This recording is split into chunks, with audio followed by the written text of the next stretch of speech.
Investieren in die spannendsten Trends und Themen unserer Zeit, das war eines der vielen, vielen Themen und Schwerpunkte hier auf dem Financial Planning Forum in Berlin und es wurde durchaus auch kontrovers diskutiert. Bei mir ist jetzt Yashica Reddy, sie ist Investment Director für thematische Anlagen bei Schroders. Ja, Ihr Vortrag hieß Navigieren im Wandel mit Themen-Investments. Worum geht es dabei überhaupt? Andreas, thank you very much for having me. Thematic investing to us is about investing in sectors and industries that are made much more dynamic by the trends that shape them and the need to attract significant investment capital. So what do we mean by that? There is a little-known theory called the end of history illusion, and it was a concept that was conceptualized by a professor called Daniel Gilbert at Harvard University.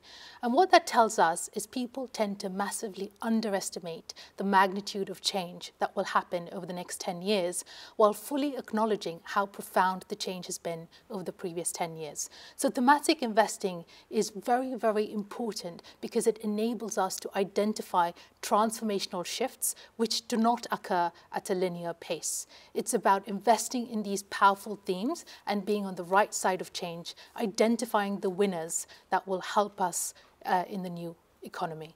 Und wie gehen Sie jetzt bei Schroders dieses Thema an? Wie entscheiden Sie beispielsweise, welches Unternehmen zu welchem Thema passt? I think we've taken a very thoughtful approach to investing in thematic equities. We've been recently speaking to clients, and what we've realized is that everyone ends up holding the same stocks. It's an Eli Lilly or a Broadcom or a TSMC or a ASML. And I think what we need to do is be very, very discerning about what we can invest in one theme and what we cannot invest in another theme. We've identified 5 macro themes or 5 megatrends across which we invest. One is technology innovation, the other is natural capital management. Anything ESG is a bit of a dangerous word at the moment, but absolutely essential. Demographic shifts, climate change, and societal change. So these are the 5 megatrends across which we invest, and we've thoughtfully created strategies that sit within each of these 5 buckets that don't all replicate each other. And I think that has been the key to our success at Schroders. Dann schauen wir auf den Megatrend Energiewende. Da ging es ja auch zuletzt recht turbulent hin und her. Wie schauen jetzt die weiteren Aussichten für den Sektor aus? Und wie können Anleger von der Umstellung auf saubere und nachhaltige Energiequellen profitieren? Andreas, we've seen a lot of cyclical pressures in the energy transition, and investors have started to lose faith in the sector. We've seen material outflows in 2021, 22, and 23, and 24. The recent results from the election was not particularly positive for the energy transition, but it is our view that the long-term earnings growth potential for the sector is very, very much intact. The reason I say this is because valuations and earnings have materially reset, giving us very good entry points into the sector. Secondly, the demand for low-cost renewable power is continuing to grow. We are seeing economies such as India and the Middle East accelerate the transition. So it's not just up to the US to accelerate this transition, but we're seeing an increase in this acceleration in India and in the Middle East. We're also seeing a huge amount of demand come through from AI and data-related technologies, data center-related technologies. So I think the long-term outlook is very much intact, but short-term we have, of course, seen a knee-jerk reaction. Ein weiteres wirklich wichtiges Thema ist die künstliche Intelligenz.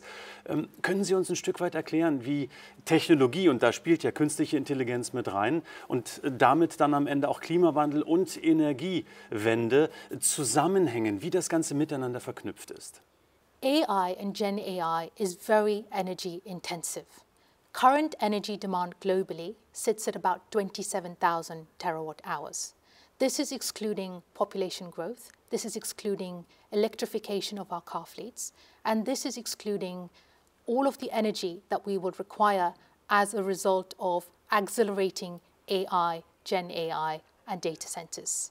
The incremental demand in 2027 in terms of global electricity demand will be 2%. By 2030, that number would have already risen to 4%. So this clearly shows you how closely AI and energy transition are linked. Conventional energy markets are tight, and so we're going to need a lot more renewable power to realize the full potential of AI and Gen AI.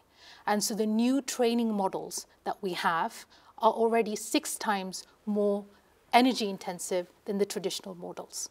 And so that means we need to accelerate the build out. And the key winners across the energy transition sector are companies that are producing the equipment, the transmission and distribution names, the energy storage names. And so they're very, very closely interlinked, which means a huge amount of investment, a huge amount of CapEx needs to continue to go into the sector. Abschließend vielleicht eine persönliche Frage, wer nicht darf. Welche Themen sind Ihnen dann selbst am liebsten? Andreas, very difficult question. I'm investment director for thematic equities, and we have quite a few strategies at Schroders. It's very hard for me to pick one, but if I had to pick, please give me the choice of picking 2.